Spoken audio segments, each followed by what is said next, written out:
Ladies, I'm here tonight on the show. Here tonight on the show, my final video of the night before tomorrow, or later today. Probably find some more, try and find some, wrestling news or something, I don't know. But I want, been like a week or two, I believe, since I've uploaded NASCAR news videos. This NASCAR news, number 7. I have 1, 2, 3, 4, 5, 6, like 6 stories I wanted to talk about. So let's just get into it. Dylan Lupton is joining Inspire Motorsports at Mid-Ohio in the Truck Series race on Saturday in the 7 truck. 7 truck's been pretty fast this year. I mean, what the Hendrick drivers, and it's mostly Hendrick powered truck. But I mean, Roger Caruth nearly got a top 10 in it. Dylan Lupton, I mean, he's a decent driver. He's average at best. I was in the Discord, somebody was talking about like, they asked Casey Campbell, Garth Allen said Casey Campbell asked PR for Spire Motorsports, who's driving the 7, he said nobody of note. That's, if I was Dylan Lupton, I'd retire after that. But yeah, I mean, they could have got somebody else to drive that 7 truck. Dylan Lupton's just kind of mid at this point. I mean, it's fitting that a mid driver's racing at Mid-Ohio. But yeah. Next thing we'll talk about Santino Ferrucci. He's joining Sam Hunt Racing for Pocono and Indy Road Course, back-to-back races for Sam Hunt. Let's move for Sam Hunt. Santino Ferrucci's a really underrated driver.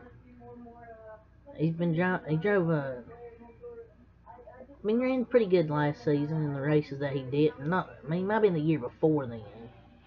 Would like to see Santino get some more chances. Smokey's a good driver. Just needs some more chances, in my opinion. But that's the main thing I want to talk about. Noah Gragson fined $35,000. Got 30 driver and owner points. I didn't do an Xfinity review because I was kind of disappointed. Because Noah's my favorite driver in Xfinity, but didn't do an Xfinity review because I was disappointed. Pretty upset at what he did. In case you don't know what I'm talking about, pretty much Road America just wrecked Sage Karam.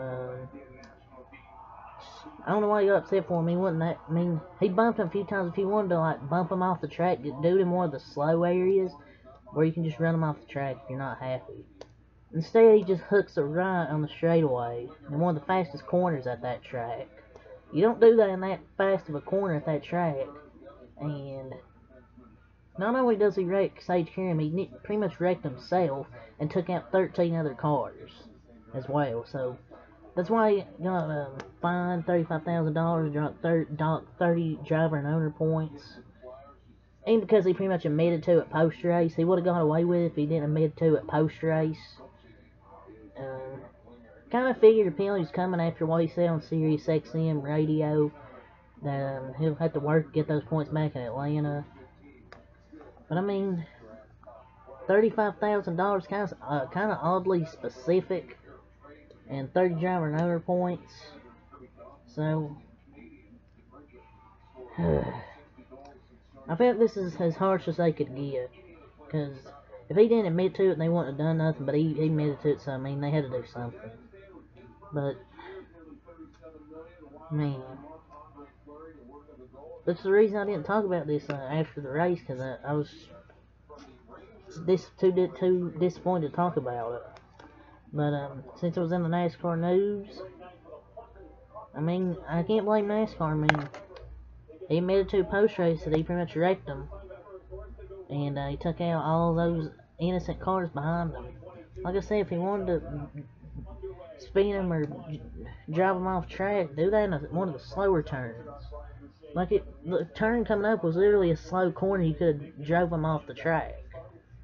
Instead, just dumped him on a straightaway. But hopefully this shit doesn't happen again.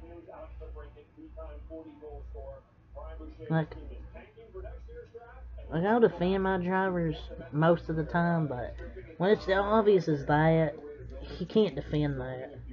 When it's just as obvious as it was, you just can't defend it. No matter who your driver is. But yeah, anyways, Joe Gibbs Racing is swapping front tire changers for Atlanta. Bubba Wallace's crew's going to the Bale team. Bale's crew's going to Bubba's team. I feel bad for Christopher Bale. He's getting Bubba's pit crew's been awful this year. And he's barely up, and he's like, hasn't won yet. He's still like above the cut line. He hasn't won. He's like 80 something points above. So they're really trying to get Bubba to win.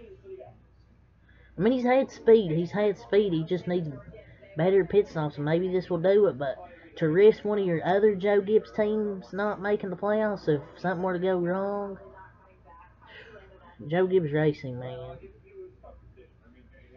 And next thing we'll talk about is On Point Motorsports is skipping Saturday's race at Mid-Ohio. I know some of these stories are like a few days late, but I went over some of the, but I'm going over some of the news from the last 3 days. 2-3 days.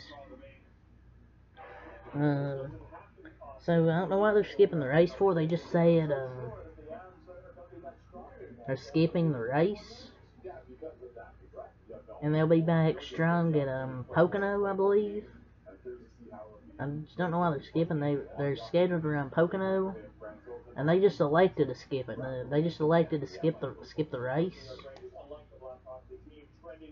So they just elected to. It said they released a statement. After consideration, they're deciding to skip the race to refocus, regroup, focus for the program, and if they're confident it's the right decision, they'll come back strong at Pocono. So yeah.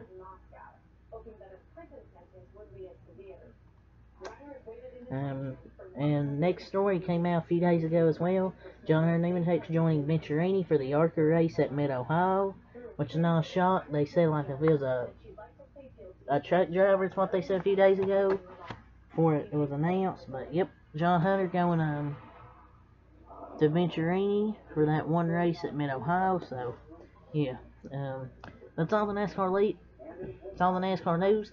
Leave a like, comment, subscribe for more, and what are your thoughts on the NASCAR news, ladies and gentlemen? Until next time, I thank you for watching.